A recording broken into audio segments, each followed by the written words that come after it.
Variety pets సిటీనే hot spot. పూర్తి వివరాలకు చదవండి రేపటి సాక్షి హైదరాబాద్ ఎడిషన్. నమస్కారం, లైవ్ షోకి స్వాగతం. ఈరోజు చర్చలో పాల్గొంటున్న ప్రముఖులు శ్రీ కృష్ణరాజు గారు, సీనియర్ పాత్రికేయులు, ప్రముఖ విశ్లేషకులు, శ్రీ కరణం ధర్మశ్రీ గారు, వైఎస్ఆర్ కాంగ్రెస్ పార్టీ శాసనసభ మాజీ సభ్యులు, సీనియర్ నేత డాక్టర్ బాలా గారు, ప్రముఖ న్యాయవాది. ఇక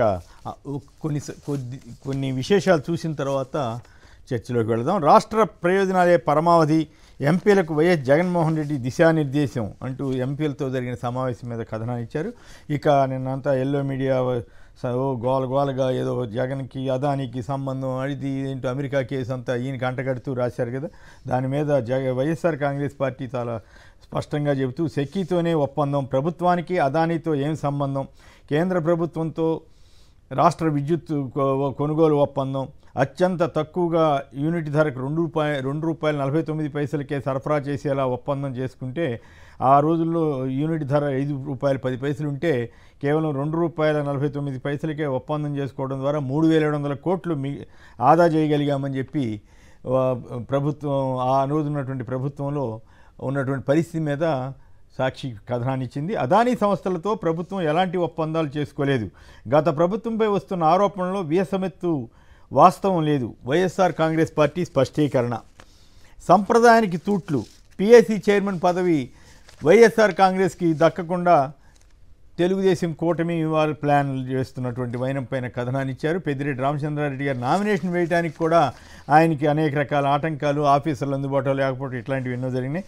ఇక పోలీసులు వచ్చేలోపే తిరగబడి కొట్టండి, కొందరు మృగాల కంటే హీనంగా ప్రవర్తిస్తున్నారు, వారిని ఏం చేయాలన్నా చట్టం కట్టేస్తోంది. పోలీస్ శాఖలో త్వరలో 6,100 పోస్టుల భర్తీ. ఒక ముఖ్యమంత్రి అయ్యండి పోలీసులు వచ్చేలోపే కొట్టండి అని తిరగబడండి కొట్టండి అని ఒక ముఖ్యమంత్రి హోదాలో చెప్తున్నట్లుగా ఈ వార్త సూచిస్తూ ఉంది. మరి ఇది ఎంతవరకు మరి ఆయన అట్లా చెప్పొచ్చా, చెప్పకూడదా, మరి ఇదేమి ధర్మం? మరి అన్ని పార్టీల్లోనూ ఇట్లాంటి ఆరోపణలు ఉన్నాడు ఉంటారు, మరి అందరిని ఉద్దేశించే అన్నారా ఎట్లా? 2,348 కోట్ల అడ్వాన్స్ ఏం చేశారు? తక్షణం సింగిల్ నోడల్ ఏజెన్సీ అకౌంట్లో జమ చేయండి. చంద్రబాబు ప్రభుత్వానికి పోలవరం ప్రాజెక్ట్ అథారిటీ సీఈఓ లేఖ రాశారట. ఇటువంటి వాటి మాత్రం ఆ పేపర్లో రావు ఏమి. ప్రైవేటీకరణ దిశగానే విశాఖ స్టీల్ 2 యూనిట్లు ఆపేశారు. 4,500 మందిని తొలగించేందుకు యత్నించారు. 500 మందిపై డిప్యుటేషన్పై పంపాలని చూస్తున్నారంటూ శాసన మండలిలో ఈ ఇష్యూ మీద చర్చ జరిగినప్పుడు ప్రభుత్వ పరంగా మాట్లాడిన మరి మంత్రులు కానీ వీళ్ళెవరూ కూడా పూర్తిగా ప్రైవేటీకరణ ఆపుతామని ఎక్కడా చెప్పలేదు. గతంలో పవన్ కళ్యాణ్ గారు అయితే నాకు 2 ఎంపీలని ఉండి చూసుకుంటానన్నారు. చంద్రబాబు గారికి అయితే ఇది ప్రజల సెంటిమెంట్, దీన్ని ఎట్లా ప్రైవేటైజ్ చేస్తారన్నారు. ఇప్పుడు మాత్రం అలా మాట్లాడట్లేదు. కార్మికులు కూడా ఆలోచించాలి అవన్నీ చెప్తున్నారు. జగన్ వల్లే 5 ఏళ్లుగా ప్రైవేటీకరణ ఆగిందని శాసనమండలిలో ప్రతిపక్ష నేత బొత్స సత్యనారాయణ గారు చెబుతున్నారు.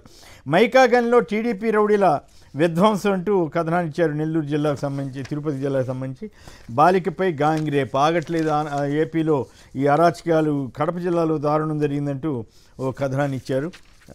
ఇక ఫీజు చెల్లిస్తేనే కాలేజీకి రా అంటూ ఫీజు రీయింబర్స్మెంట్ సమస్య మీద కాలేజీలు వాళ్ళు డిమాండ్ చేస్తున్నారట, ఫీజులు కట్టాల్సిందేనని. తర్వాత 60,000 చెల్లిస్తేనే కాలేజీకి రమ్మన్నారంటూ ఒక విద్యార్థి చెప్పిన బాధను కూడా వీళ్ళు ఈ సందర్భంగా వేశారు. పవన్ చెప్పినా పనిచేయవా, డిహెచ్ఎంఓ కార్యాలయ సూపరింటెండెంట్పై జనసేన నాయకుడు కర్నూలులో తీవ్రంగా దాడికి చేసి యత్నం చేశారట. ఇక బలం లేకున్నా బరిలోకి అని, మామూలుగా అయితే అపోజిషన్కి ఇచ్చే పిఎస్సి చైర్మన్ పదవి ఇవ్వకపోతే వాళ్ళకి బలం లేదు కాబట్టి ఇవ్వట్లేదన్నారు. మరి కిందసారి 23 సీట్లే వచ్చినాయి కదా టీడీపీకి, పయ్యావుల కేశవ్ గారికి ఎట్లా ఇచ్చారు? ఆ హేతుబద్ధత లేకుండా ఈ మధ్య ఈనాడు, ఆంధ్రజ్యోతి ఇవన్నీ కూడా అడ్డగోలుగా సమర్థించండి తెలుగుదేశాన్ని, కానీ మరీ ఇంత అడ్డగోలుగా రాస్తే చూసేవాళ్ళకి కూడా నవ్వు వస్తుంది, ఆశ్చర్యం వేస్తుంది, ఇదేం పద్ధతి, ఏం రోగం అని. ఇక భూ ఆక్రమణలకు పాల్పడితే 6 నెలల్లో శిక్షిస్తామని ల్యాండ్ మాఫియా ప్రోత్సహించేందుకే గత ప్రభుత్వం ల్యాండ్ టైటిలింగ్ యాక్ట్ ఇచ్చిందంట. మరి రీసర్వే ఎందుకు కొనసాగిస్తున్నారో చెప్పలేదు. మళ్ళీ పాత పాట తల్లి చెల్లి అని ఎన్నిసార్లు చెప్తారు చంద్రబాబు గారు? ఒకసారి చెప్తారు. అది డైరెక్ట్గా ఈనాడు వాళ్ళు జగన్కి అదానీ లంచం అంటూ మరీ అన్యాయంగా పెట్టినట్లు ఉంది. వాళ్ళు దీని మీద అంటే ఏపీ ప్రభుత్వం అదానీతోటి ప్రాజెక్టులు కుదుర్చుకుని సౌర విద్యుత్తు, ఈ రెన్యూబుల్ ఎనర్జీ ప్రాజెక్టులని తీసుకుంటే, ఒప్పందాలు చేసుకుంటే వాటన్నింటినీ ఇప్పుడు తప్పుపడుతున్నారా? మరి అటువంటిప్పుడు చంద్రబాబు గారి ప్రభుత్వం వాటన్నింటినీ రద్దు చేస్తుందా? మరి అది చెప్పలేదు. మొన్నే కదా ఇదిగో చంద్రబాబు గారి ట్వీట్ ఒకటి వచ్చింది చూడండి, ఏమనుంది. met with a delegation from Adani Group led by MD Adani Exports Limited Mr. Rajesh Adani and the MD of Adani Ports and SEZ Limited Adani Karan to discuss the range of investment opportunities in Andhra Pradesh.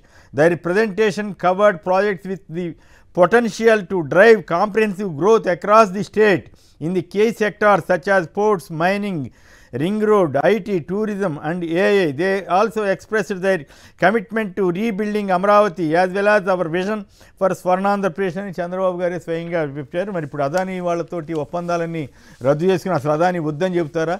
మరి అదానీ ఉంటే మరి అంతకుముందు కానీ ఆ తర్వాత కానీ అదానీతో సంబంధాలు లేవా?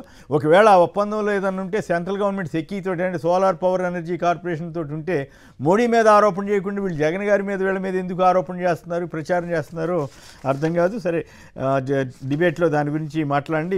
సోషల్ మీడియాలో ఒక ఆసక్తికరమైన వ్యాఖ్య ఏంటంటే దున్నపోని తినింది దూడని కట్టేయండి, ఇది మన పచ్చ మీడియా అండ్ పచ్చ పార్టీలు ఏడ్పు. అదానీ లంచాలు నిజం, అగ్రిమెంట్ ఏమిటి? మన రాష్ట్రం 12,500 మెగావాట్ల విద్యుత్తును వ్యవసాయ అవసరాల కోసం అవసరం కోసం తీసుకోదలిచింది. అప్పుడు వైఎస్ఆర్సీపీ అధికారంలోకి వచ్చేసరికి ₹5.10 కొంటుంటే అది భారం అని చెప్పి దాన్ని తగ్గించడం కోసం ఈ ఒప్పందం చేసుకుంది సెక్కీతోటి అదానీ ఒప్పందం చేసుకుంది. అయితే దాని ప్రకారం ₹2.49 విద్యుత్ యూనిట్ సరఫరా చేయాలి. సో ఈ నేపథ్యంలో ఈ తమిళనాడు, ఒడిశా, ఛత్తీస్గఢ్ ఇలాంటి రాష్ట్రాలన్నింటిలో కూడా ఈ ఒప్పందాలు జరిగాయి. అయితే వీళ్ళ దృష్టి అంతసేపు జగన్ గారి మీద కదా, మోడీ గారిని ఏమనలేరు, మిగతా రాష్ట్రాలను జోలికి వెళ్ళరు కదా. జగన్ గారికి ఏదో వచ్చేసినట్టుగా మరి పచ్చి అబద్ధాలు ప్రచారం చేస్తున్నట్లుగా కనపడుతూ ఉంది. ఇవన్నీ చదివిన మీదట నేను ఒక ఇండిపెండెంట్ జర్నలిస్ట్ చేసిన విశ్లేషణ చూశాను. ఆయన ఎక్కడా కూడా రాష్ట్ర ప్రభుత్వాలు, రాష్ట్రాల ముఖ్యమంత్రుల గురించి ఉన్నట్టుగా ఛార్జ్ షీట్లో చెప్పాల. భారత ప్రభుత్వ అధికారులకు అని ఉంది. భారత ప్రభుత్వ అధికారులు అంటే ఎవరండి? సెంట్రల్ గవర్నమెంట్ అవుతారు.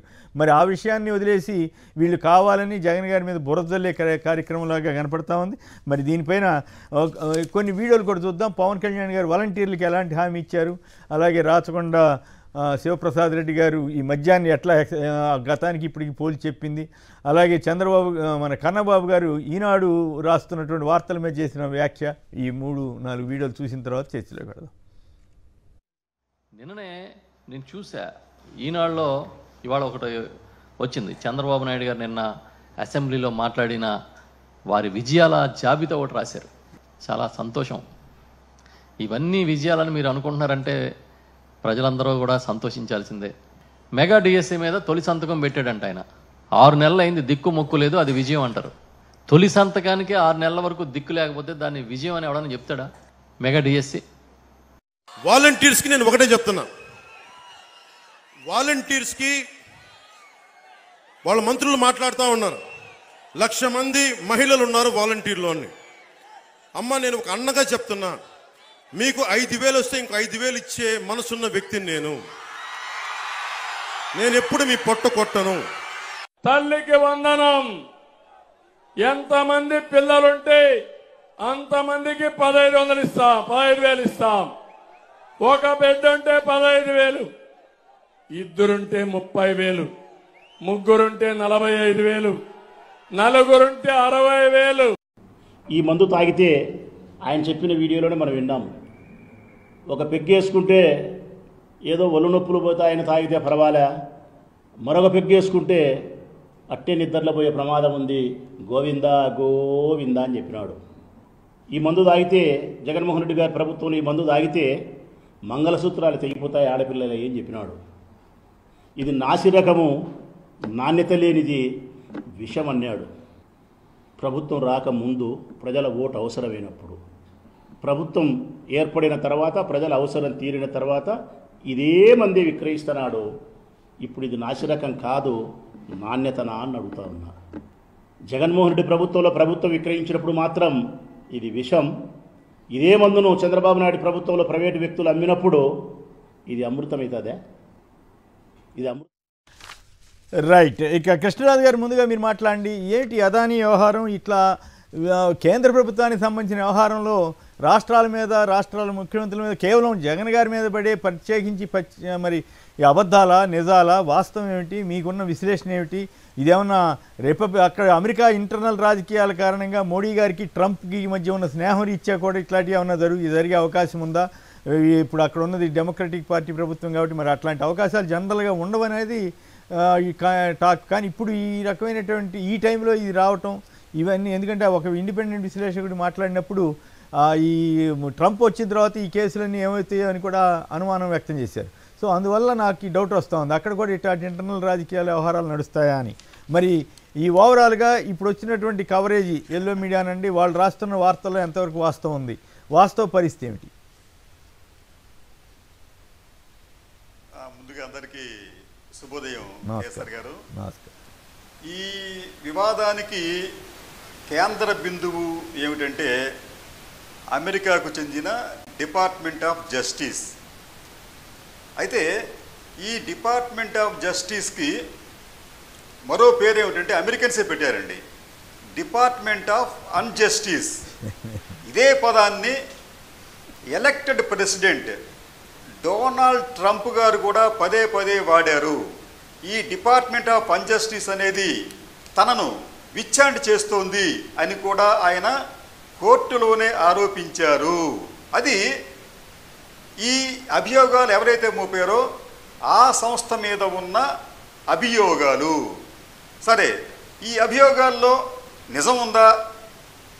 నిజంగా ఇటువంటి అభియోగాలు విదేశస్తుల మీద మోపితే వారు ఏమి చేయగలరు అనేది ఒక్కసారి మనం పరిశీలిస్తే దాదాపు 12-13 సంవత్సరాల క్రితం మీకు ఆంధ్రప్రదేశ్కు చెందిన కేవీపీ రామచంద్రరావు గారు, మీకు గుర్తుండే ఉంటుందండి ఆ కేసు.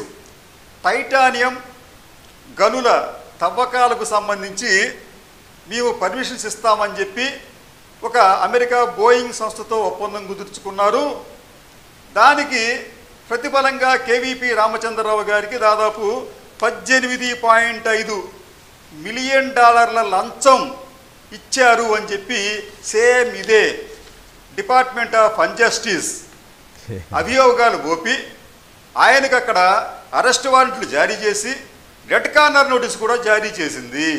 ఇది కేవీపీ రామచంద్రరావు గారికి సంబంధించిన భాగవతం సేమ్ ఇట్లాగేనండి. అయితే కేవీపీ రామచంద్రరావు గారికి సంబంధించి కేంద్ర ప్రభుత్వం ఆయన అరెస్టుకు కానీ లేకపోతే అమెరికా అన్జస్టిస్ సంబంధించిన వాళ్ళ ఆదేశాలను కానీ అమలు చేయటానికి ఏమాత్రం ఇష్టపడలేదు.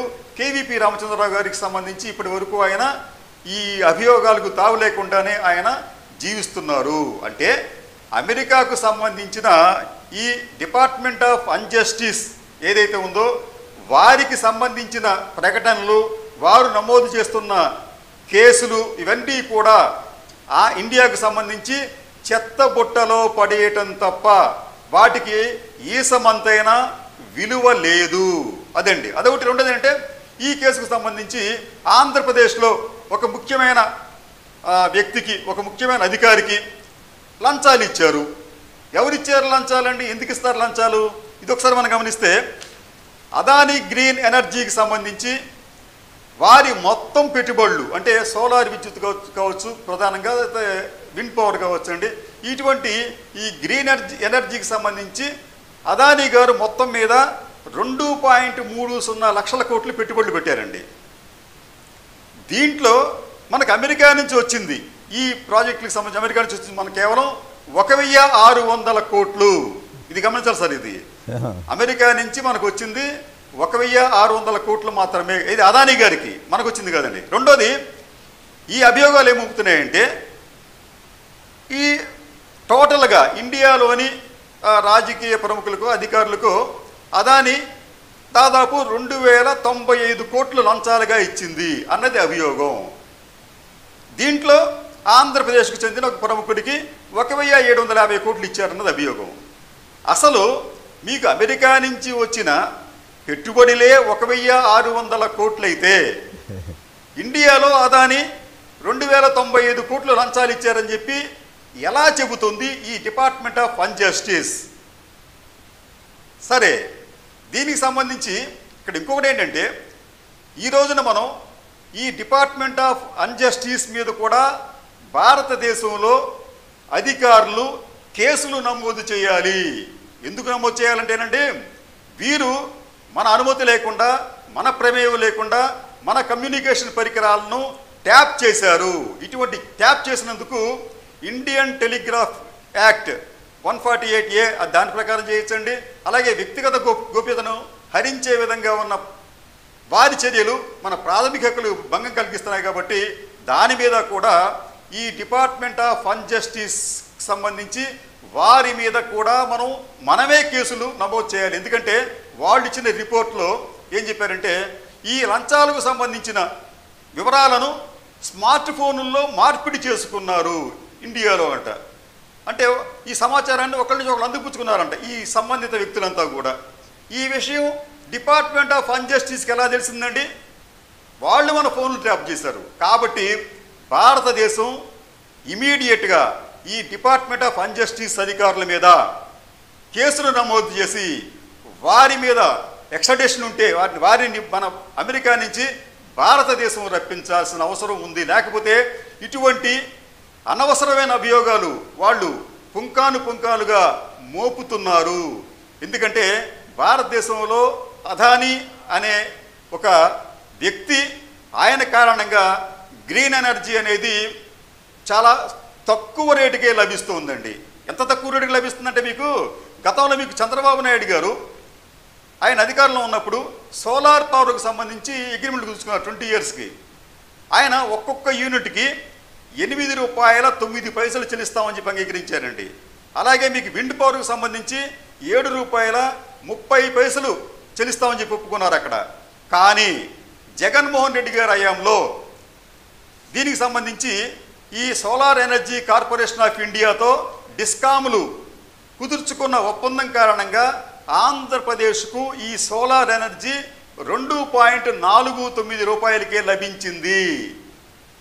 అంటే ఎక్కడ మీకు చంద్రబాబు నాయుడు గారి హయాంలో ₹8.09, జగన్మోహన్ రెడ్డి గారి హయాంలో ₹2.49. అంటే ఎంత తగ్గిందో చూడండి, దాదాపు 4 రెట్లు తగ్గించి ఈ ప్రభుత్వానికి సంబంధించి, ప్రభుత్వం కూడా కాదండి, ఈ ప్రభుత్వానికి సంబంధించిన డిస్కామ్ కేంద్ర ప్రభుత్వ రంగానికి చెందిన సోలార్ ఎనర్జీ కార్పొరేషన్ ఆఫ్ ఇండియాతో ఒప్పందం కుదుర్చుకుంది. దీంట్లో ఎక్కడ అదానీ కానీ రాష్ట్ర ప్రభుత్వం కానీ ఎక్కడా ఇన్వాల్వ్ కాలేదు.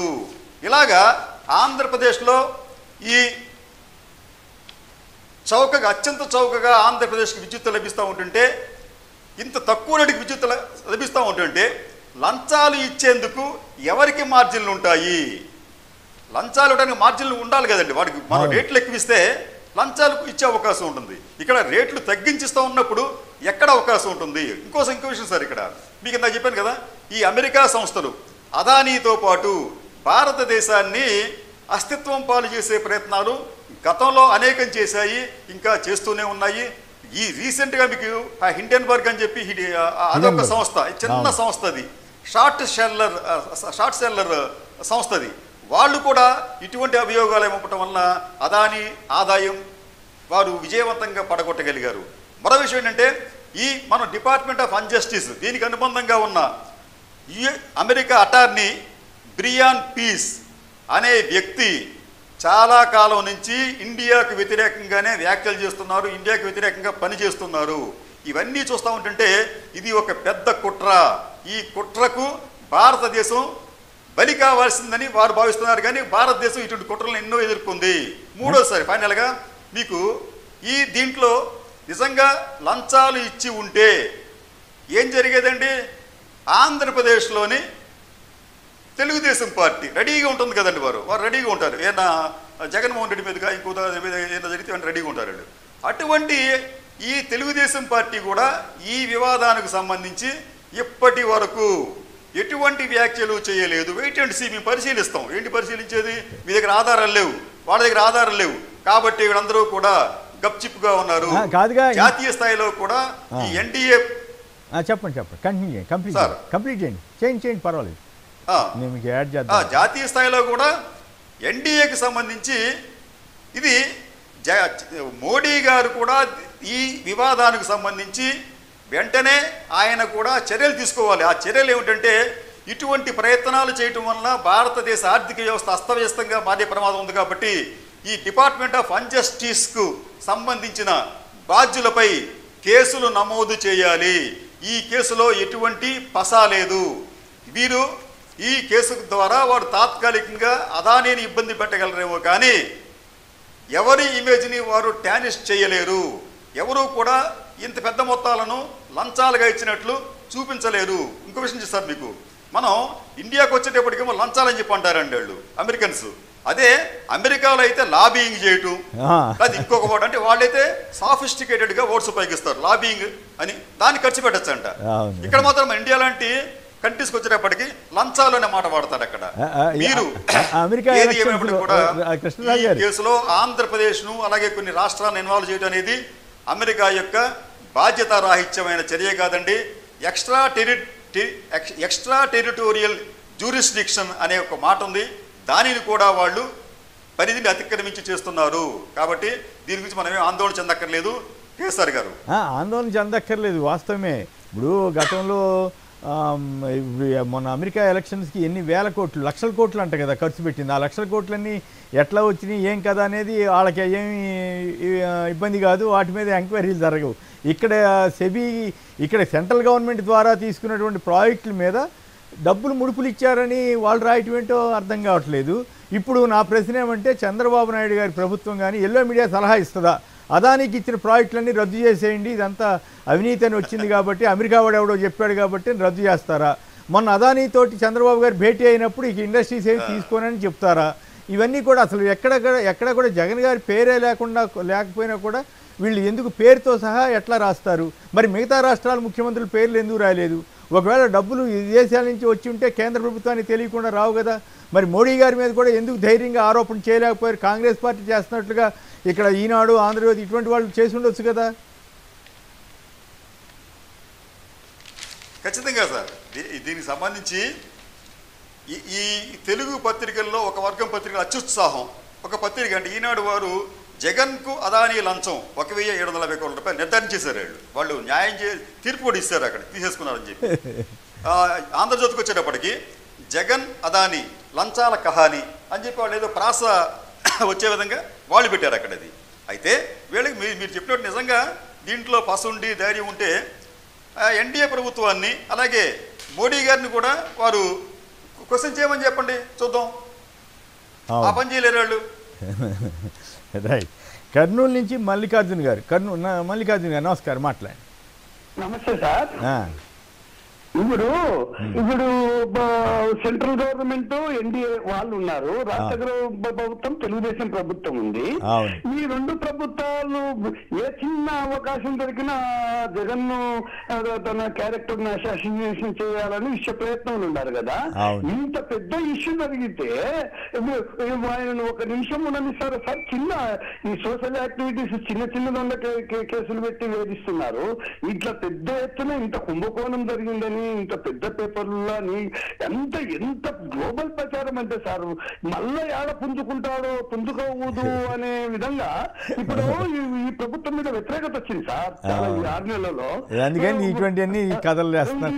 కాదుగా వాళ్ళు నిజంగా ఉంటే ఆంధ్రప్రదేశ్ ప్రభుత్వం ప్రస్తుతం చంద్రబాబు నాయుడు గారి ప్రభుత్వం అదానీని మేము రాష్ట్రంలోకి రానివ్వం, అదానీ మీద కేసు పెడతాము అని చెప్పొచ్చు కదా, చెప్పాలి కదా. అవి ఎక్కడ రాయట్లేదు మళ్ళీ వీళ్ళు కానీ వాళ్ళు కానీ. నిజమైంటే సార్ చిన్నది మళ్ళా ఇప్పుడు విశాఖ ప్లాంట్ విశాఖది ఏదేదో చెప్తారు. మళ్ళీ ఈ విశాఖ ప్రైవేటీకరణ అని వాళ్ళు సెంట్రల్ గవర్నమెంట్ సెంట్రల్ మినిస్టరే చెప్తున్నారు. వీళ్ళు ఎక్కడికి పోనీయను అని పవన్ కళ్యాణ్ అంటున్నాడు. ఎక్కడికి పోతుంది ప్రైవేటీకరణ దిశగా? మళ్ళీ కార్మికులు ఆలోచించుకోవాలని కూడా చెబుతున్నారు కదా. మళ్ళీ ఆలోచించుకోవాలా వాళ్ళు చేయాల్సిన.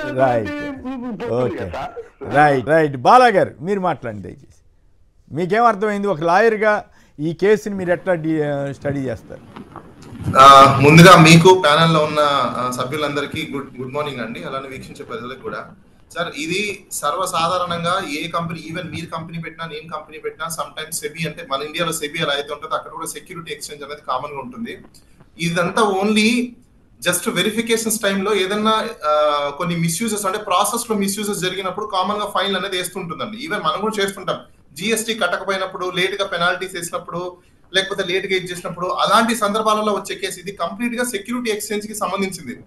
దానికి కానీ జగన్మోహన్ రెడ్డికి కానీ, దానికి కానీ ఇండియాకి కానీ, దానికి కానీ ఇండియాకి సంబంధించింది కానీ ఎటువంటి సంబంధం లేదు. వాళ్ళకి ఎనర్జీకి బేస్ సంబంధించిన కంపెనీ అదానికి ఏదైతే ఉందో ఆ కంపెనీ అక్కడ ఇన్వెస్ట్మెంట్స్ చేసిన దాంట్లో సబ్సిడరీ కంపెనీస్ కి వీళ్ళు రూటింగ్ చేసిన అమౌంట్స్ ద్వారా వచ్చిన సెక్యూరిటీ ఎక్స్చేంజ్ వైలేషన్స్ చేశారు కాబట్టి పెనాల్టీ వేసామని చెప్పేసి చెప్తుంది. ఆ పెనాల్టీని కూడా మళ్ళీ ఛాలెంజ్ చేసుకుంటారు, అది కరెక్ట్ గా వేశారా, రాంగ్ గా వేశారా, లేదా ఏంటి అని చెప్పేసి అని. సో ఈ అంశం కంప్లీట్ గా వాస్తవంగా చెప్పాలంటే ఒకవేళ నిజంగా బ్రైబ్ ఇచ్చి ఉంటే ఎవరి సపోర్ట్ తో బ్రైబ్ ఇస్తారు? ఏపీ గవర్నమెంట్ కి అంత కెపాసిటీ అయితే లేదండి. ఇండియన్ కౌన్సిలేట్ కానీ, ఇండియన్ గవర్నమెంట్ కానీ, ఇండియన్ మినిస్ట్రీస్ కానీ, లేకపోతే ఇండియన్ ప్రైమ్ మినిస్టర్స్ కానీ వీళ్ళ సపోర్ట్ ఉంటేనే యుఎస్ డిపార్ట్మెంట్ ఆఫ్ జస్టిస్ కానీ, లేకపోతే యుఎస్ గవర్నమెంట్ కానీ, యుఎస్ ప్రెసిడెంట్ కానీ వాళ్ళు ఇన్ఫ్లుయెన్స్ అయ్యే అవకాశాలు ఉంటాయి తప్ప ఎక్కడో మారుమూలన ఒక స్టేట్ ఇన్ఫ్లుయెన్స్ చేసే విధంగా నిజంగా ఉందంటే భారతదేశంలో నన్ను అడిగితే మనం ఇంకా 2-3 కంట్రీస్ తయారు చేయొచ్చు నిజంగా స్టేట్లకు అంత పవర్ ఉంటే. ఎందుకంటున్నానంటే ఈ విషయం నేను ఏ స్టేట్ లో కూడా ఒక స్టేట్ మినిస్టర్ ఫారెన్ కి వెళ్ళాలంటే కూడా ముందు మన సెంట్రల్ గవర్నమెంట్ వాళ్ళ దగ్గర నుంచి పర్మిషన్ తీసుకున్న తర్వాత అక్కడున్న ఎంబసీ వాళ్ళతో మాట్లాడుకొని అప్పుడు వాళ్ళు వెళ్ళగలుగుతారు. అంటే వీళ్ళు ఫ్లై చేయడానికే వీళ్ళకి పర్మిట్ లేదు, ఫ్లై చేయడానికి వీళ్ళకి ఇన్ఫ్లుయెన్స్ లేదు. అలాంటిది ఒక స్టేట్ గవర్నమెంట్ ఒక కంట్రీ ప్రెసిడెంట్ నో, ఒక కంట్రీ డిపార్ట్మెంట్ ఆఫ్ జస్టిస్ నో, లేకపోతే ఇంకొకరినో ఇన్ఫ్లుయెన్స్ చేసి అదానికి కాంట్రాక్ట్లు ఇచ్చేయండి, మీకు అతను డ్రైవ్ ఇచ్చేస్తాడు. జగన్మోహన్ రెడ్డినే చెప్పాడు ఫోన్ చేసి అంటే. ఇప్పుడు ఎవరెవరైతే ఇట్లా జగన్మోహన్ రెడ్డి గారిని పేరు ఇన్వాల్వ్ చేసి చేస్తున్నారో వాళ్ళ మీద డెఫినెట్ గా క్రిమినల్ డిఫర్మేషన్ వేయించండి. ఎందుకంటే అది కంప్లీట్ గా ఒక సెక్యూరిటీ ఎక్స్చేంజ్ కి సంబంధించిన అంశం అని చెప్పేసి అని నేషనల్ మీడియాలో వస్తుంది, అలానే ఇంటర్నేషనల్ మీడియాలో కూడా వస్తుంది. వాళ్ళు వైలేషన్స్ ఏవైతే చేశారో అది కూడా క్లియర్ గా ఇచ్చారు. Fund of the operations of Adani green energy, subsidiaries of the dependents of the committed of the security fraud and wire fraud electronical communications through in the US అన్నాడు. అంటే దీని అర్థమైందండి, వాళ్ళు వైర్ ట్రాన్స్ఫర్ ద్వారా ఇందాక మన రాజు గారు చెప్పారు వాట్సాప్ ద్వారానో ఇంకో ద్వారా కమ్యూనికేషన్స్ అయితే జరిగాయంట, దాని వల్లనే మనకి అది ఇండియన్ సెక్యూరిటీ దానికి కూడా అవసరం ఉంది, మన ఇండియా ట్రెట్టీస్ అలా రాసుకోన్నాము, ఎక్స్ట్రాడిషన్స్ ఉందా దీనికి, ఆ ఎక్స్ట్రాడిషన్స్ ప్రకారం మనం కేసు కూడా పెట్టచ్చు అని చెప్పేసి. ఎస్ కరెక్టే. ఒకవేళ నిజంగా అది జరిగి ఉంటే ఇంటర్నేషనల్ ఆఫ్ జస్టిస్ దగ్గర మన కంట్రీ వాళ్ళు వెళ్ళి కేసు పెట్టచ్చు వాళ్ళ మీద, ఇలా మనకు జరిగింది, ఇలా చేశారని చెప్పేసి. ఒకవేళ జరిగి ఉంటే కానీ వాళ్ళు ఏం చెప్తున్నారు, by hiding of FCPA violations of the obtaining of the bank loans more than of 2 billion from the international financial institute based on the assets of management companies and also. అంటే వీళ్ళు ఏం చేశారంటే అండి, మన హిడెన్బర్గ్ అని చెప్పేసి last time మనకు report ఇచ్చింది. అదాని వాళ్ళకి అంత వాల్యూస్ లేకుండా కూడా వాల్యూస్ చూపించి షేర్ మార్కెట్ లో వాల్యూ పెంచి ప్రజల దగ్గర నుంచి డబ్బులు తీసుకొని దాన్ని మళ్ళీ షేర్స్ ని డౌన్ చేసుకుని వాళ్ళు ప్రాఫిట్ పొందుతున్నారు, బెనిఫిట్ పొందుతున్నారు, ఇది ఒక పెద్ద స్కామ్ నడుస్తుంది సెబీ ఎక్స్చేంజ్ తో అని చెప్పేసి. సిమిలర్ గానే ఏదైతే మన ఇండియాలో మీకు అందరికీ తెలుసు సుప్రీంకోర్టు వరకు కూడా వెళ్ళి అక్కడ ఏం లేదని కొట్టించేశారు. సో అలాంటిది ఇంటర్నేషనల్ లో ఇక్కడ క్లీన్ షీట్ వచ్చింది, ఇంకా అక్కడ క్లీన్ షీట్ రాలేదు అంటే దేర్ మేబీ సంథింగ్, వాళ్ళు అక్కడ స్ట్రిక్ట్ గా ఉన్నారా లేకపోతే ఇక్కడ ఇండియాలో స్ట్రిక్ట్ గా లేరో అనేది ఒక క్వశ్చన్ వస్తుంది ఎవరికైనా కూడా. సేమ్ సిమిలర్ ఆఫ్ యాక్ట్ జరిగింది అక్కడ కూడా. అదే యాక్ట్ జరిగినప్పుడు ఇండియాలో ఏమో అది అఫెన్స్ కాలేదు, కానీ అమెరికాలో వాళ్ళు ఏమంటున్నారంటే వాళ్ళ గైడ్ లైన్స్ ని ఫాలో అవ్వలేదు కాబట్టి అది మీరు ఫ్రాడ్ చేశారు, మీరు గైడ్ లైన్స్ ని ఫాలో అవ్వలేదు కాబట్టి మీకు పెనాల్టీ చేస్తాము అని చెప్పేసి వాళ్ళు పెనాల్టీ వేయడం జరిగింది. అసలు దీనికి సెక్యూరిటీ ఎక్స్చేంజ్ కి లేకపోతే ఒక కంపెనీ ఇన్వెస్ట్మెంట్ చేసిన డబ్బులకి లేకపోతే ఒక కంపెనీ, మనం అందరికీ తెలుసు సెబీ ఎక్స్చేంజ్ లో పెద్ద మాఫియా ఒక కుట్ర జరిగింది. అప్పట్లో షేర్స్ ఏ విధంగా ట్రాన్స్ఫర్ చేశారు, షేర్స్ ఏ విధంగా పెరిగాయి, అదొక పెద్ద సంచలనం. దాని మీద సినిమాలు కూడా వచ్చాయి మనకు. సేమ్ టు సేమ్ ఎవరైనా ఏ కంపెనీ ఓనర్ అయినా సమ్ టైమ్స్ వాళ్ళ వాల్యూ పెంచుకోవాలి అంటే ఇలాంటి కొన్ని లావాదేవీలు కామన్ గా జరుగుతుంటాయి. ఇది డైరెక్ట్ గా కంపెనీ ఎండి ఎప్పుడు చేయడండి, వాళ్ళకి సంబంధించిన ఎక్స్పర్ట్స్ ఎవరైతే ఎంప్లాయీస్ ఉంటారో ఆ ఎంప్లాయీస్ కి తగ్గట్టుగా నాలెడ్జ్ ఉన్న వాళ్ళు వెళ్ళి అక్కడ చేసుకుంటారు తప్ప ఎండి కూడా అంత ఇన్వాల్వ్మెంట్ ఉండదు. కానీ ఇక్కడ హాస్యాస్పదం ఏంటంటే ఈవెన్ పేపర్స్ లలో కావచ్చు లేకపోతే మీడియాస్ లలో కావచ్చు, ఈవెన్ మీరు కూడా కేసీఆర్ గారు చెప్పడం కావచ్చు, అసలు జగన్మోహన్ రెడ్డి గారికి అదానికి యుఎస్కి ఏంటి లింక్? ఎందుకంటే సార్ నేను ఈ విషయం చెప్తున్నాను, జగన్మోహన్ రెడ్డి గారు ఫారెన్ వెళ్ళాలంటే పాపము ఆయన పాస్పోర్ట్ ని డిప్లొమాటిక్ పాస్పోర్ట్ కి ఆయన ఎన్నో పర్మిషన్ తీసుకుని కోర్టు పర్మిషన్ తీసుకుని వెళ్ళాలి. అలాంటిది ఆయన ఇంకొక గవర్నమెంట్ ని అది కూడా ఒక కంట్రీ గవర్నమెంట్ ని ఇన్ఫ్లుయెన్స్ చేసే విధంగా ఉంటే నిజంగా అయితే ఆంధ్రప్రదేశ్ కి మనకు లక్షల కోట్ల ఇన్వెస్ట్మెంట్ వచ్చేసేది కదా. ఆయన అంత కష్టపడి మన ఇండియన్ లో ఇన్వెస్టర్స్ ని ఫారెన్ ఇన్వెస్టర్స్ ని తీసుకురావడానికి 5 ఏళ్ళు పట్టింది. ఆయన కాస్తో కూస్తో వరకు పోర్ట్స్ డెవలప్ చేశారు, దానికి ఇంకా సంబంధించిన అలైడ్ ఇండస్ట్రీస్ ని డెవలప్ చేశారు, ఇన్వెస్ట్మెంట్స్ ని కాల్ఫర్ చేశారు. అంటే అన్ని రోజులు కష్టపడితే ఇంత మాత్రం వచ్చింది. అలాంటిది ఇంత ఇన్ఫ్లుయెన్స్ ఉంది నిజంగా అదానికి అంత ఇన్ఫ్లుయెన్స్ చేయించే వరకు జగన్మోహన్ రెడ్డి గారికి ఉంటే జగన్మోహన్ రెడ్డి గారు పిఎం అయిపోతారు కదా మన కంట్రీకి. అంటే కామన్ సెన్స్ అంటున్నా సార్, దీంట్లో పెద్ద లాజిక్ లేదు. కాదు అంత ముందేమో ఇప్పుడు ఇందాక రాజు గారు కూడా చెప్పారు కదా, రేట్ ఎక్కువ 8 రూపాయలు 5 రూపాయలు అట్లా ఉన్నప్పుడు దాన్ని 2 రూపాయలు 49 తీసుకొస్తే లంచం ఎందుకు ఇస్తాడు ఎవడైనా కానీ, అసలు అర్థం కానీ. పైగా అది ఎవరిది, సెంట్రల్ గవర్నమెంట్కి సంబంధించిన సంస్థ, వీళ్ళు స్టేట్ గవర్నమెంట్ సంస్థ, వీళ్ళిద్దరి మధ్య ఒప్పందాలు చేసుకున్నప్పుడు మధ్యలో వాళ్ళకి పైగా తక్కువ ధరకి కొన్నప్పుడు లంచాలు ఎట్లా ఇస్తారనేది ఒక ప్రశ్న వస్తుంది. ఒకవేళ అట్లాంటి ఏమైనా ఉంటే మోడీ గారిని కదా అనాల్సింది ఫస్ట్, వాళ్ళని అనకుండా జగన్ గారి మీద రైట్ ఏంటి ఇలాంటి, అది అంటే దాని అర్థం అది నిజం కాదని చెప్పడమే కదా. ఇంకొక పాయింట్ ఏంటంటే అసలు ఈ ఆంధ్రప్రదేశ్లో ఇక నుంచి అదానిని బహిష్కరిస్తున్నాము అని చెప్పొచ్చమనండి చంద్రబాబు గారితో. మరి మొన్నే కదా ఆయన కలిసి ఇంకా రండి ఇంకా పెట్టుబడులు పెట్టండి అన్నారు. మొన్న అప్పుడు జగన్ గారి టైంలోనేమో అదాని అమ్మేస్తున్నారు ఏపీనని రాశారు, ఇప్పుడేమో అబ్బా అదాని వచ్చేస్తున్నాడు బ్రహ్మాండం అని రాస్తున్నారు ఇప్పుడు. మరి దీన్ని బట్టి అర్థం అవట్లేదా వీళ్ళు రాసే రాతలను ఎట్లా నమ్మాలి? ఉదాహరణకి ఇంకొక చిన్న ఎగ్జాంపుల్ మీ దృష్టికి తీసుకొస్తా. మార్గదర్శి కేసులో 2600 కోట్లు డిపాజిట్లు వసూలు చేశారని చట్టవిరుద్ధంగా అనేది ఉండవల్లి గారి ఆరోపణ కాదు, ఆయన ఆధారాలతో సహా చూపించారు. దాని మీద మీరు వసూలు చేయడం తప్పా కాదా చెప్పండి అని హైకోర్టు అడిగితే వీళ్ళు ఎందుకు చెప్పట్లేదు? చట్టవిరుద్ధంగా వసూలు చేశారా లేదా, వాళ్ళు ఏం చేసినా తప్పు కాదు, ఎదుటివాడు చేసినా చేయకపోయినా ఇట్లా బురద వేస్తారా అన్నది దానికి సమాధానం చెప్పాలి కదా. సార్ మార్గదర్శి ఇష్యూ తీసుకొచ్చారు కాబట్టి నేను మీకు ఒక ఇంత విచిత్రం చెప్తాను. మార్గదర్శి ఇష్యూలో ఇప్పుడు మీరు చెప్పారు చూసారా, మీరు తప్పు చేశారా లేదా చెప్పండి అంటే వాళ్ళు ఏం చెప్తున్నారంటే మేము డబ్బులు ఇచ్చేసామంటున్నారు. అంటే దాని అర్థం ఏంటి? మేము తప్పు చేశాము, దొంగతనం చేశాము కానీ రిటర్న్ చేసేసాము అంటున్నారు. సరే మరి దొంగతనం చేసినప్పుడు దానికి పనిష్మెంట్ అయితే ఉండాలి కదా. వాళ్ళు ఏమంటారంటే మేము వైలేషన్ చేసాము, అది పెద్ద పనిష్మెంట్ కాదు, అది బై మిస్టేక్లీ జరిగిపోయింది, మేము మళ్ళీ రిటర్న్ చేసేసాము, దానికి ఆర్బీఐ వాళ్ళకి కూడా చెప్పేసాం మేము, కాబట్టి అది పనిష్మెంట్ కాదంటారు. ఎలా అవుతుంది? అదే ఒక కామన్ మ్యాన్ ఎవరి దగ్గర నుంచి ఒక చిన్న బ్రెడ్ దొంగలిస్తేనే ఖచ్చితంగా బొక్కలో పెడతారు. అలాంటిది 1000 కోట్ల రూపాయలు ప్రజల సొమ్మును దోచేసుకున్నారు. మీకు ఇంకో విషయం చెప్పాలనుకుంటున్నాను సార్, రామోజీ ఫిలిం సిటీ ఏదైతే ల్యాండ్ ఉందో ఆ ల్యాండ్ ఏ బేసిస్ మీద ఆయనకి అన్ని 1000 ఎకరాలు అన్ని 100 ఎకరాలు ఆయనకి కట్టబెట్టారు? అసలు ఒక వ్యక్తికి అంత భూమిని కట్టబెట్టి ప్రజల యొక్క సొమ్ముని ప్రజల యొక్క ఆస్తిని మన యొక్క దేశంలో డెమోక్రసీలో ఒక వ్యక్తిని అంత కట్టబెట్టడము ఆయనకు మాత్రం బెనిఫిట్ చేయడము ఇది ఏ విధమైన కరెక్ట్ పాలసీ? ఆ జీవోస్ అన్నింటినీ కూడా ఛాలెంజ్ చేయాల్సిన అవసరం ఉంది. ఎందుకంటే సరే అది వేరే చర్చలేండి, అది ఇప్పుడు ఇష్యూ కాదు, అది మనం అంటే ఒక అదాని కావచ్చు లేకపోతే ఏ కంపెనీ అయినా కావచ్చు సార్, కొన్ని ప్రాజెక్ట్స్ స్టేట్ గవర్నమెంట్ పర్వ్యూలో ఉంటాయి, కొన్ని ప్రాజెక్ట్స్ సెంట్రల్ గవర్నమెంట్ పర్వ్యూలో ఉంటాయి.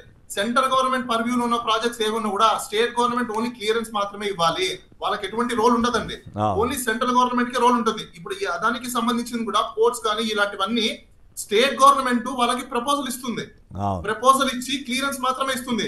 మిగతా పర్మిషన్స్ అన్ని ఎక్కడి నుంచి తెచ్చుకోవాలి సార్? సెంట్రల్ గవర్నమెంట్ నుంచి తెచ్చుకోవాలి. సో ఈయన లాబింగ్ ఎక్కడ చేసుకోవాలి? అదాని సెంట్రల్ గవర్నమెంట్ లో చేసుకోవాలి. లాబింగ్ సెంట్రల్ గవర్నమెంట్ లో చేసుకోవాలంటే ఎవరు? బీజేపీ ప్రైమ్ మినిస్టర్ ఎవరు? నరేంద్ర మోడీ గారు. ఇప్పుడు ప్రెసెంట్ ప్రైమ్ మినిస్టర్ ఎవరు? నరేంద్ర మోడీ గారు. ఇప్పుడు ప్రెసెంట్ గవర్నమెంట్ ఎవరు?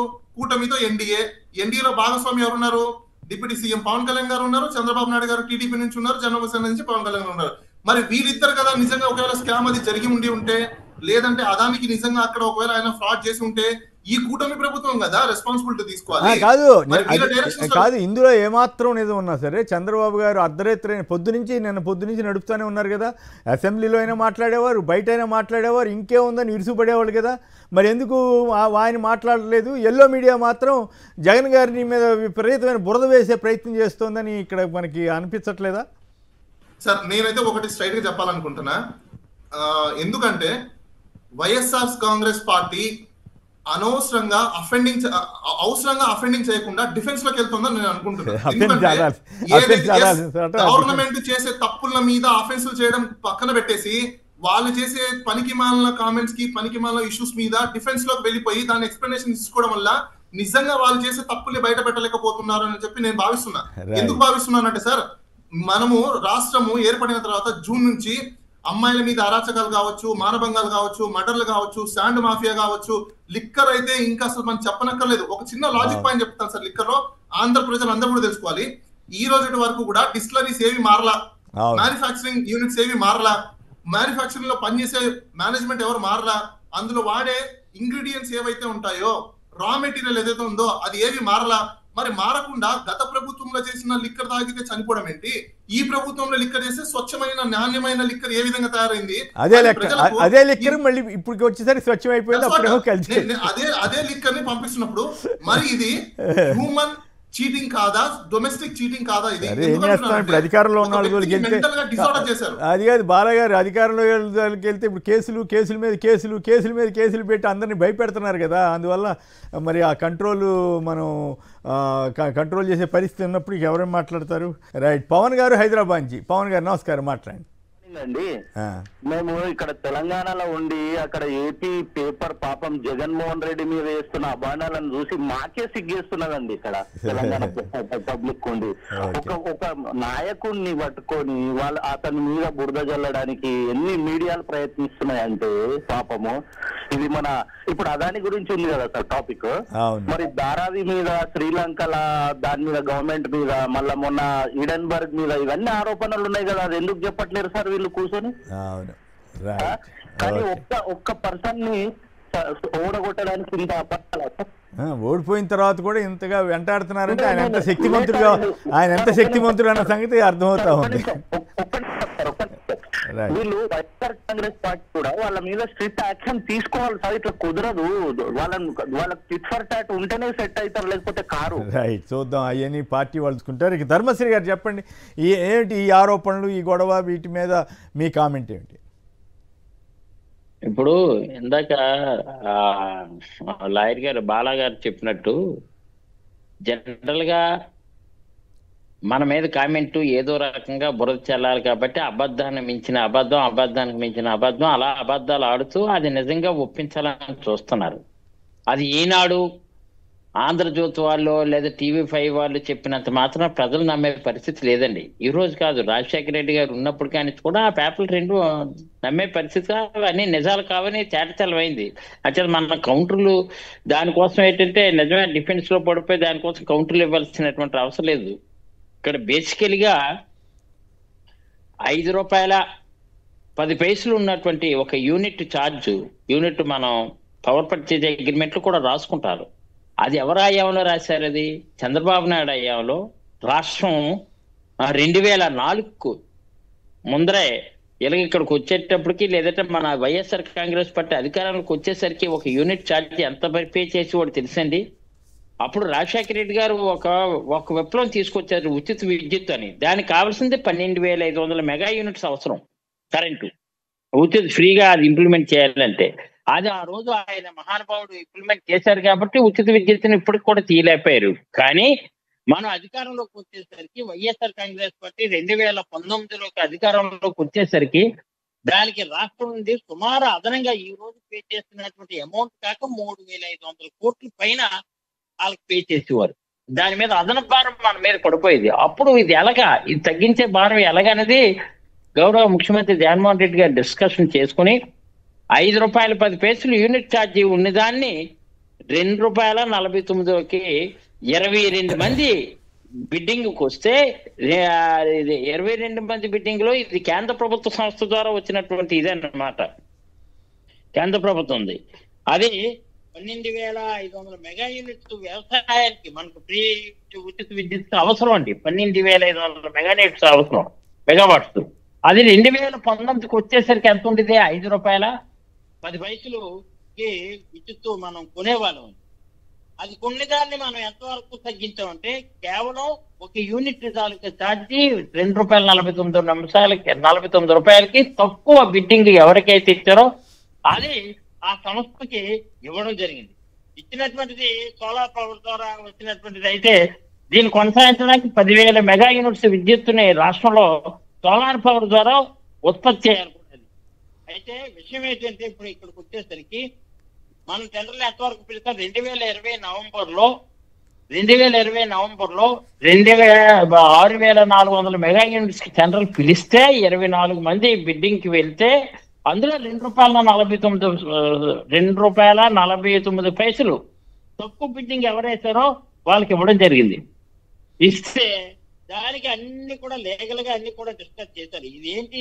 ఇది ఈ లిమిటెడ్ సంస్థ ఏది? కేంద్ర ప్రభుత్వ కేంద్ర ప్రభుత్వ రంగ సంస్థ అన్నమాట. అంటే solar energy corporation India limited సంస్థ ఇది. ఇది ఎవరి అండర్లో పనిచేస్తుందండి? అది పైన ఇది కేంద్ర ప్రభుత్వంలో ఉన్నటువంటి కోలండ్ రెన్యూబుల్ ఎనర్జీ సంస్థ. ఇది ఆ సంస్థ ఏంటంటే సెంట్రల్ గవర్నమెంట్ అండర్లో ఆ మంత్రిత్వ శాఖ కింద పనిచేస్తుంది. ఇది పనిచేస్తుంది. ఇది ఏంటంటే అదేమో స్టేట్ గవర్నమెంట్ అండర్లో పనిచేయదండి. సో వాళ్ళు బిడ్డింగ్ ఇచ్చేటప్పుడే ఎవరైతే ₹2.49 తక్కువ బిడ్డింగ్ ఇచ్చారో వాళ్ళు ఇచ్చారు. అందుకని ఈ రోజు ఏదో లంచాలు ఈ రాష్ట్ర ప్రభుత్వానికి ఎందుకు ఇస్తారు? ఇది కేంద్ర ప్రభుత్వం సెంట్రల్ గవర్నమెంట్ మినిస్ట్రీ అండర్లో పనిచేస్తుంది. సెంట్రల్ గవర్నమెంట్ ఇది లిమిటెడ్ కంపెనీ అనేది సెంట్రల్ గవర్నమెంట్ సంస్థలోనే solar energy corporation limited India limited అంటే SCCI అనేది ఏంటంటే కేంద్ర ప్రభుత్వ సంస్థ. రైట్. నా ప్రశ్న ఏమంటే అదానీ గారు ఈ మధ్య కూడా చంద్రబాబు గారిని కలిశారు. అదానీ గారు మీ మీద ఇన్ని అభియోగాలు వచ్చినాయి, హిడెన్బర్గ్ వచ్చింది, ఇది వచ్చింది, అది వచ్చింది, వీటన్నింటినీ మీరు మా రాష్ట్రానికి రావద్దని చెప్పలేదు కదా, ఇన్వైట్ చేస్తున్నట్టు చెప్పారు కదా, మరి ఈ ఎనర్జీ ప్రాజెక్ట్స్ కూడా రద్దు చేస్తారా? సార్ ఇప్పుడు ప్రస్తుత గవర్నమెంట్ కూడా కమిషన్ కావాలి సార్. ప్రస్తుత గవర్నమెంట్ కి కమిషన్ కావాలని చెప్పేసి ఇప్పుడు ఆయన ఇన్వైట్ చేసుకుంటున్నారు. ఆదాని మీరు ఏమిటి లంచాలు ఇచ్చారు కాబట్టి జగన్మోహన్ రెడ్డి గారు లంచాలు ఇస్తారనో లేదా స్టేట్ గవర్నమెంట్ లంచాలు ఇస్తారో మీరు రావద్దంటే నా చర్చలోకి వెళ్తాను. ఇక్కడ బేసికల్ గా ఆలోచించవలసింది ₹5 10 పేజీల నుంచి ₹2.49 తీసుకొచ్చినట్టు జగన్మోహన్ రెడ్డి గారిని, జగన్మోహన్ రెడ్డి ప్రభుత్వాన్ని అభినందించాలా లేదా నిందించాలా? నిందించే కార్యక్రమం పెట్టుకున్నారు తప్ప ఎవరండి నిజంగా ₹5 10 ఇస్తే మీరన్నట్టు ఇంకొక ₹2 అదనంగా పెంచుతారు అనుకోండి, అప్పుడు లంచాలు ఇచ్చారని అర్థం అవుతుంది. లంచాలు ఎందుకు ఇస్తారు? ఇచ్చేదేమో తగ్గించేస్తే ఇంకా ఉన్నదాన్ని ఎలా తగ్గించేయాలరా బాబు అని అనుకుంటారు తప్ప లంచాలు ఎవరైనా. అంటే అప్పుడు మీకు గుర్తుందో లేదో మన ధర్మశ్రీ గారు అప్పట్లో జగన్ గారు కొన్ని పవర్ పర్చేజ్ అగ్రిమెంట్స్ చాలా ఎక్కువ రేట్లు ఉన్నాయి తగ్గిద్దామని ప్రయత్నం చేస్తే ఇదే ఈనాడు ఇదే ఆంధ్రజ్యోతి రచ్చరచ్చగా రాసే చంద్రబాబు గారు కూడా అనేక విమర్శలు తగ్గిస్తారా అని రాశారు. అవునవును రియల్ గా అండి.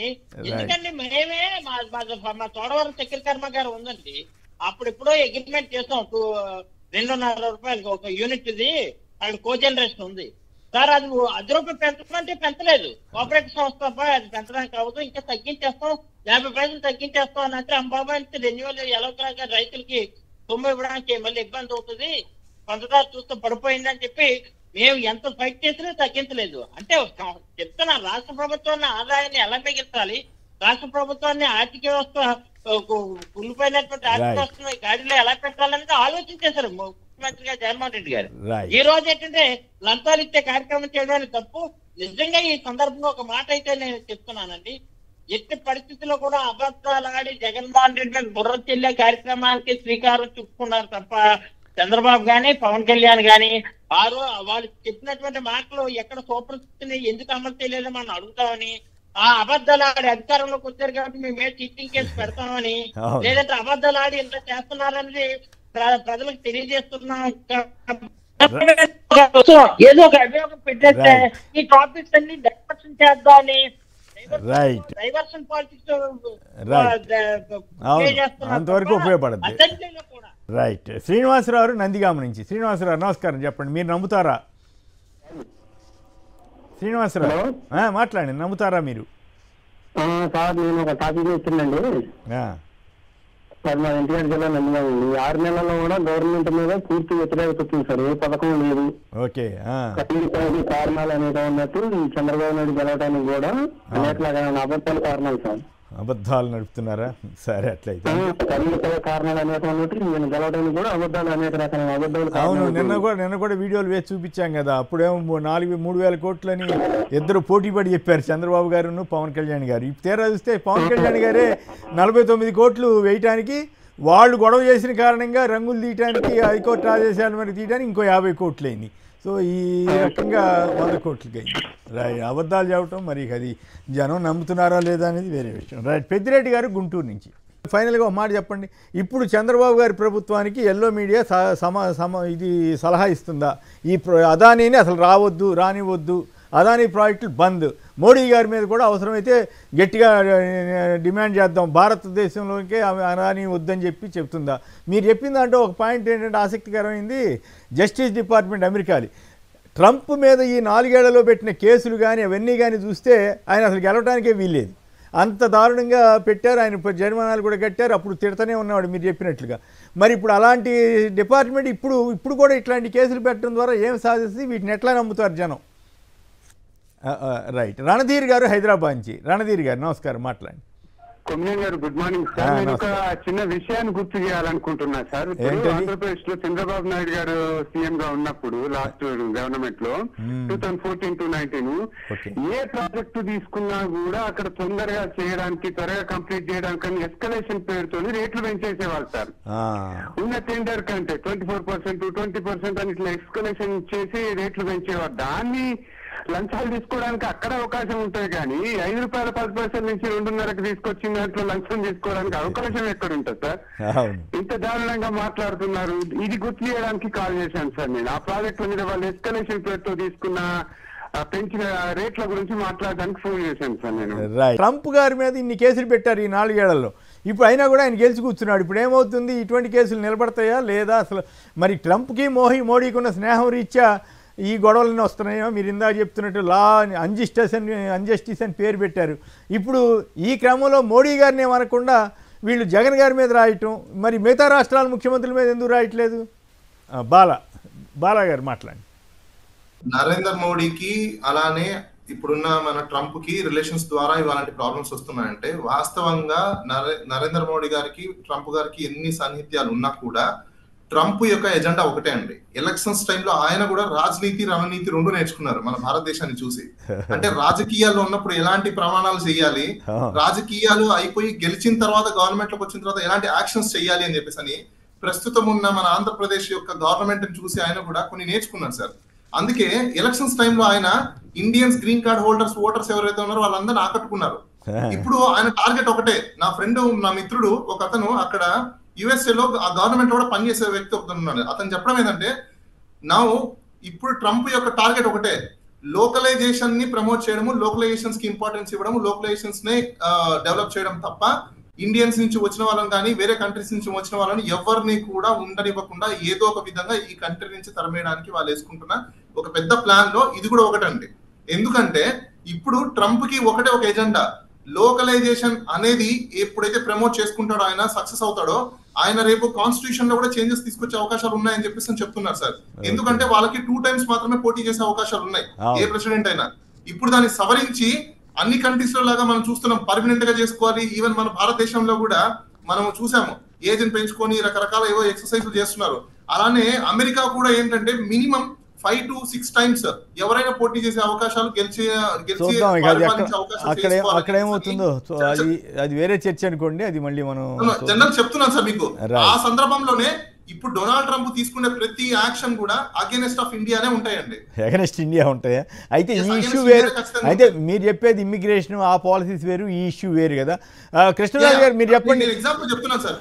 అంటే బట్ అంటే it is not so relevant ఏమో నాకు అనిపిస్తా ఉంది, దానికి దీనికి సంబంధం లేదు కదా. రైట్. కృష్ణరాజు గారు ఇప్పుడు నెక్స్ట్ స్టెప్స్ ఏముంటాయంటే సార్, ఇలాంటి యాక్ట్స్ అంటే ఇప్పుడు నేను ఎందుకు అంటున్నానంటే సార్, ఇది ఒక పర్సన్ కి సంబంధించిన అంశం లాగా మనం ఇప్పుడు చూస్తున్నాము. దాన్ని వీళ్ళు ఏం చేస్తున్నారు, జగన్మోహన్ రెడ్డి గారికి కనెక్ట్ చేస్తున్నారు. అసలు ఆ కనెక్షన్స్ ఎక్కడే గానీ రూట్ లేదంటే, రూట్ లేని కనెక్షన్ అంటే మధ్యలో సముద్రం ఉంటే ఒక కంట్రీకి ఇంకో కంట్రీకి వీళ్ళు రూట్ లేకుండా కూడా బస్సు పోయింది అంటున్నారు. వీళ్ళ మీద బస్సు ఎలా వెళ్తుంది అనేది కొత్త ఆశ్చర్యమైన విషయం ఇక్కడ. ఓకే, కృష్ణరాజు గారు మీరు మాట్లాడండి. ఏమిటి ఇప్పుడు మరి అదానీ గారు ఇప్పుడు వీళ్ళిద్దరూ సలహా ఇస్తారా, ఈనాడు వాళ్ళు ఆంధ్రజ్యోతి వాళ్ళు? అదానీకి అప్పట్లో ప్రాజెక్టులు పెట్టాడు జగన్ గారి టైంలో, ఇప్పుడు అటన్నీ రద్దు చేసేద్దాం అని ఏమన్నా ఇస్తారా? అనేక మరి అయినప్పుడు కూడా చంద్రబాబు గారు ఎట్లా ఆహ్వానిస్తారు? మరి ఇది పరస్పర విరుద్ధం కాదా? మోడీ గారిని అనకుండా జగన్ గారిని వీళ్ళందరినీ అనటం ద్వారా ఏం ఉపయోగం ఉంటుంది వీళ్ళకి? కృష్ణరాజు గారు సార్, ఈ రోజున అదానీ గారిని వదులుకునేందుకు భారతదేశం కానీ ఏ రాష్ట్రం కానీ సిద్ధంగా లేదండి. ప్రపంచంలో దాదాపు ఇప్పుడు ప్రస్తుతం ఆయన సంపద విలువ తగ్గింది, కానీ ఇప్పటికీ కూడా ఆయన ప్రపంచంలో 8వ అతిపెద్ద సంపన్నుడు. అలాగే భారతదేశంలో దాదాపు అన్ని రాష్ట్రాల్లో ఆయన పెట్టుబడులు పెడుతున్నారండి. భారతదేశం 5 trillion ఎకానమీగా ఎమర్జీ కావటానికి ఈ ప్రైవేట్ రంగ సంస్థలు అంటే మీకు టాటా కావచ్చు, అదానీ కావచ్చు, రిలయన్స్ కావచ్చు, వీరందరూ కూడా ముఖ్య భూమిక పోషిస్తున్నారు. ఇటువంటి నేపథ్యంలో ఇటువంటి కుట్రలు జరగడం అత్యంత సహజమేనండి. అది భారతదేశంలో జరుగుతున్నాయి, విదేశాల నుంచి కూడా వాటిని జరిపిస్తున్నారు. ఎందుకంటే గతంలో మీకు ఆ ట్విట్టర్కి సంబంధించి కూడా ఒక ఆసక్తికరమైన విషయం ఏంటంటే, గతంలో అంటే ఇప్పుడు ట్విట్టర్ అంటే ఇప్పుడు ఎలాన్ మస్క్ యాజమాన్యంలోకి వచ్చింది, దానికి ముందు ఆ ట్విట్టర్ వేదిక ద్వారా కూడా భారత వ్యతిరేక నిర్ణయాలు తీసుకున్నారు, భారత వ్యతిరేక కార్యకలాపాలు నిర్వహించారు. దానికి బాధ్యులుగా వ్యవహరించిన వ్యక్తులు కూడా ఆంధ్రప్రదేశ్కి చెందిన వారే కావటం. అక్కడ ఒక మహిళ, ఆంధ్రప్రదేశ్ నుంచి వెళ్ళిన ఒక మహిళ అక్కడ చంద్రబాబు నాయుడు గారికి అనుకూలంగా ఇతరులకు వ్యతిరేకంగా పనిచేసిన సందర్భాలు ఉన్నాయి. అంటే ఇక్కడ ఏం జరుగుతుంది, కుట్రలు నిరంతరం జరుగుతూనే. ఈరోజు అదానీ గారిని విస్మరించే పరిస్థితి చంద్రబాబు నాయుడు గారికి కానీ మోడీ గారికి కానీ లేదు.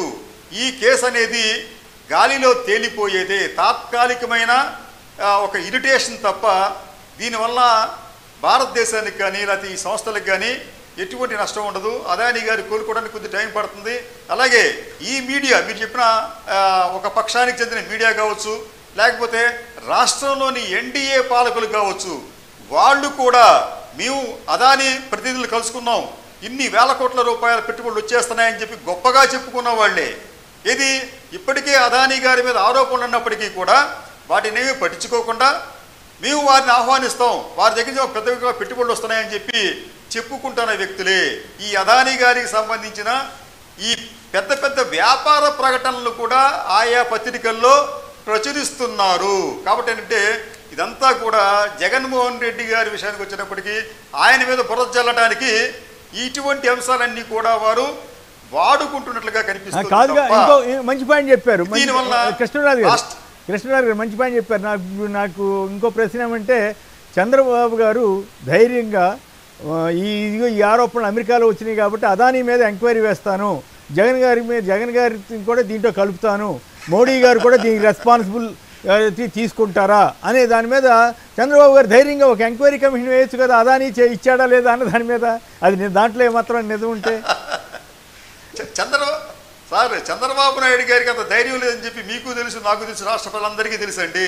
నిజంగా చంద్రబాబు నాయుడు గారు అంత ధైర్యంగా మాట్లాడితే ఆయన మీద కేసులు పడతాయనే విషయం ఆయనకు తెలుసు. కేసులు పెడితే ఆయనకి ఇబ్బంది ఉండదు. కాదు మీరు ఇప్పుడు ఆయన మీద అప్పుడు ఆయన పిఎస్ మీద జరిగినప్పుడు జరిగింది అంతా చూసాం కదా, ఆయనకి ఆ ఇబ్బంది ఉంటుందని నేనైతే అనుకోవట్లేదు. ఎందుకంటే ఆయనకి ఆ శక్తి ఉంది. కాదు ఇప్పుడు నా ప్రశ్నల్లో చంద్రబాబు గారు ఈ నేపథ్యంలో అమెరికా వాళ్ళు ఏదో ఆరోపణ చేశారు కాబట్టి ఈ నేపథ్యంలో నేను అదానీ మీద జగన్ గారి మీద కలిపి విచారణకు ఆదేశిస్తాను అని చెప్తారా అన్నది నా ప్రశ్న. చెప్పగలరా అన్నది అదే ప్రశ్న. సార్ ఈ వార్త వచ్చి దాదాపు 36 గంటలైతే ఇప్పుడు దాకా అసలు తెలుగుదేశం వారు ఎవరు స్పందించలేదు. వెయిట్ అండ్ సీ అంటారు, పరిశీలిస్తామని చెప్పి అంటారు. అక్కడే మీకు మనకు అర్థం చేసుకోవాలి కదా. మరి ఎందుకు ఈనాడు మోడీ గారికి అదానీ గారికి బంధాలు ఉన్నాయి కాబట్టి మనం గప్చుప్ సాంబార్ బుడ్డి కాదుగా, మరి వీళ్ళెందుకు రెచ్చిపోతున్నారు కాదు దానిని ఏదో ఇష్యూగా చేసే ప్రయత్నాన్ని చంద్రబాబు నాయుడు గారు చేయబోరు. Okay right. అంటే నా ప్రశ్న ఏమంటే వీళ్ళు ఎందుకు రెచ్చిపోతున్నారు? చంద్రబాబు గారు మాట్లాడలేరు కాబట్టి వీళ్ళిద్దరు రెచ్చిపోతున్నారా? వీళ్ళు రాయాలి కదా ధైర్యంగా, ఎస్ అదానీ మీద ఎంక్వైరీ చేయమని రాయాలి కదా వీళ్ళు. అది నా ప్రశ్న. సార్ ఇప్పుడు అదానీ గారితో వారికి ఉన్న సంబంధ బాంధవ్యాలు కూడా త్వరలోనే బయటపడతాయండి. ఏమండి వీరందరూ కూడా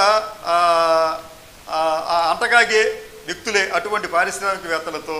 అయితే ఇక్కడ మనం గమనించాల్సింది ఏంటంటే ఈ లావాదేవీలో ఇది కేసు నమోదు చేసింది అమెరికాలో, అభియోగాలు మోపింది ఇండియాలో, ఇది నిలవదు.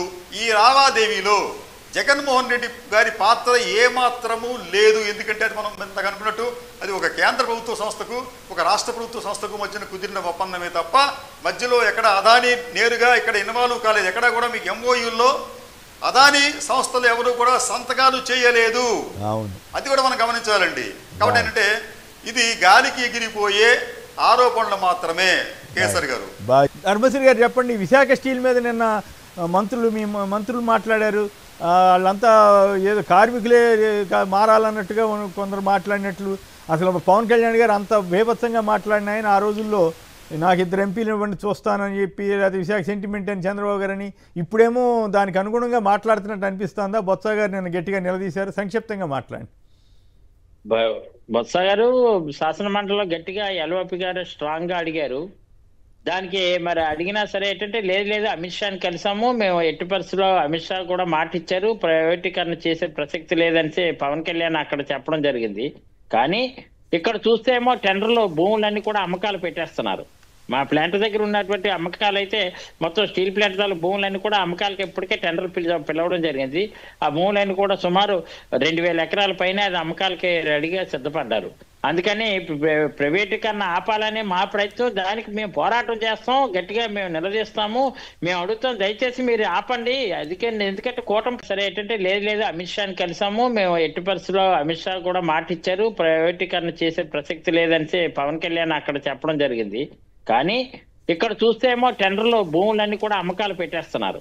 మా ప్లాంట్ దగ్గర ఉన్నటువంటి అమ్మకాలు అయితే మొత్తం స్టీల్ ప్లాంట్ తాలూ భూములన్నీ కూడా అమ్మకాలకి ఇప్పటికే టెండర్ పిలవడం జరిగింది. ఆ భూములన్నీ కూడా సుమారు 2000 ఎకరాల పైన అది అమ్మకాలకి రెడీగా సిద్ధపడ్డారు. అందుకని ప్రైవేటీకరణ ఆపాలనే మా ప్రయత్నం, దానికి మేము పోరాటం చేస్తాం, గట్టిగా మేము నిలదీస్తాము, మేము అడుగుతాం, దయచేసి మీరు ఆపండి. ఎందుకంటే కూటమి ప్రభుత్వం అధికారంలో ఉంది కదా, మీ ముగ్గురు కలిసే ఉన్నారు కదా, మీరు ఆపండి అని అంటున్నాం. మేము పోరాటం చేయడం సంస్కృతిగా ఉన్నాం. కానీ వాళ్ళు ఏంటంటే వాళ్ళు అదేం లేదండి, అడుగులు మడుగులు వాళ్ళకి ఏంటంటే వాళ్ళు ఏది చేస్తే సంధానం అంటే తాను సంధానం అని చెప్పడానికే పరిమితం అయ్యారు తప్ప పవన్ కళ్యాణ్ గాని, చంద్రబాబు గాని, జనసేన గాని, టీడీపీ గాని వేరే ఇది లేదండి. ఇక్కడ ఈ 6 నెలలు కూడా, ఈ 7 నెలలు కూడా అంధకారంలో ఉన్న పరిస్థితులు ఏర్పడ్డది. బయటకేమో అధికారంలో ఉన్నట్టున్నారు కానీ ఇక్కడ చూస్తే ఒక్క డెవలప్మెంట్ కానీ ఏది కూడా సాగలేదు. ఇలాంటి నిరాధారమైనటువంటి ఆరోపణలు జగన్ మీద మోసం, ఒక్క నిమిషం ఓకే, ఫైనల్ గా ఒక్క నిమిషం కృష్ణరాజు గారు మాట్లాడండి దయచేసి, టైం అయిపోయింది. మాట్లాడండి సార్. ఒక్క నిమిషం సార్. ఇప్పుడు విశాఖ స్టీల్ ప్లాంట్ కి సంబంధించి కేంద్రంలో ఎన్డీఏ ప్రభుత్వం, రాష్ట్రంలో ఎన్డీఏ ప్రభుత్వం దాన్ని ఒక తుక్కుగా మార్చే ప్రయత్నాలు చేస్తున్నారండి. అయితే అత్యంత శోచనీయమైన విషయం ఏంటంటే నిన్న అసెంబ్లీలో కానీ అంతకు ముందు కానీ చంద్రబాబు నాయుడు గారు, పవన్ కళ్యాణ్ గారు హితపోతలు చేస్తున్నారు. ఎవరికంటే కార్మికులకంట. కార్మికులంట తమ నైపుణ్యాన్ని పెంచుకోవాలంటే అండి, కార్మికులంట తమ పనితీరుని పెంచుకోవాలంట. అయితే ఇది నిజంగా కార్మికుల్ని తప్పుపట్టడం అనేది కార్మిక లోకానికే వాళ్ళు చేస్తున్న ఒక తప్పు లాంటిదని. ఎందుకంటే ఇదే స్టీల్ ప్లాంటు మీకు 2002 నుంచి 2015 వరకు పూర్తిగా లాభాల బాటలో నడిచింది. మీకు 21-22లో కూడా దాదాపు 1923 కోట్ల రూపాయలు క్యాష్ ప్రాఫిట్ పొందింది. నవరత్నాల్లో ఒకటిగా ఉంది. దీని అంతటికీ కారణం కార్మికులే. అటువంటి కార్మికులు ఈ రోజున వాళ్ళు నైపుణ్యం పెంచుకోవాలా, వారు అలసత్వం మానుకోవాలా? అంటే వీళ్ళు కూడా యాజమాన్యం, మేనేజ్మెంట్ని తప్పటం మానేశారు. విచిత్రం అంటది. అంటే వీళ్ళు ఈ ప్రభుత్వంలో ఉన్న పెద్దలు వాళ్ళ లోపాలని కార్మికుల మీద నెట్టి కార్మికులు చేసే ప్రయత్నం చేస్తున్నారు. అంటే కానీ ఎలక్షన్ ముందు కూడా అట్లా చెప్పుంటే బాగుండేది, తప్పేం కాదు. ఎలక్షన్ ముందు చెప్పలా. ఎలక్షన్ ముందేమో సెంటిమెంటు, ఇది ప్రైవేటైజ్ చేస్తామా చేయనేమో మేము కదా చూసుకునేది అన్నారు. ఇప్పుడేమో కార్మికులు అది ఇదని సన్నాయి మాటలు మాట్లాడుతున్నారు. రైట్, ఏదేమైనా అసలు కార్మికుల మీద ఏంటంటే తప్పులంతా మేనేజ్మెంట్ ప్రభుత్వాలు బుగ్గు కానీ కేటాయించారు. సార్ ఎక్కువ టైం కూడా లేదు మనకి. ఈ 6 నెలల కాలంలో మీకు చెప్తున్నారు, ఎవరి హయాంలో బ్లాస్ట్ ఫర్నేస్ మూసేశారు? పవన్ కళ్యాణ్, చంద్రబాబు నాయుడు గారి హయాంలో. ఎవరి హయాంలో ఉద్యోగుల జీతాలు ఇవ్వలేదు? పవన్ కళ్యాణ్ గారు, చంద్రబాబు నాయుడు గారి హయాంలో. ఎవరి హయాంలో కాంట్రాక్ట్ ఉద్యోగులను, అవుట్సోర్సింగ్ ఉద్యోగులను తొలగించారు? వీరి హయాంలోనే. ఎవరి హయాంలో ప్లాంట్ల భూములు అంటే స్టీల్ ప్లాంట్ భూములను 2 సార్లు విక్రయించడానికి నోటీసులు ఇచ్చారు చంద్రబాబు నాయుడు గారు, పవన్ కళ్యాణ్ గారి హయాంలో. మరి వీరేం కాపాడతారండి ఇక్కడ స్టీల్ ప్లాంట్ ని? కేంద్రంలో ఉంది స్టీల్ ప్లాంట్, ఎన్డీఏ ప్రభుత్వం, రాష్ట్రంలో ఉంది ఎన్డీఏ ప్రభుత్వం. అలాగే గుజరాత్లో, గుజరాత్ రాష్ట్రంలో దాదాపు 65 ప్రైవేట్ రంగ సంస్థలుంటే వాటిలో ఒక్కదాన్ని కూడా క్షమించాలి 65 ప్రభుత్వ రంగ సంస్థలుంటే వాటిలో ఒకదాన్ని కూడా పెట్టుబడి ఉపసంహరించరు, ఒకదాన్ని కూడా విక్రయించరు. కానీ ఆంధ్రప్రదేశ్లో మాత్రం వాటిని విక్రయించడానికి చాలా ఉత్సాహపడుతూ ఉంటుంది ఎన్డీఏ ప్రభుత్వం.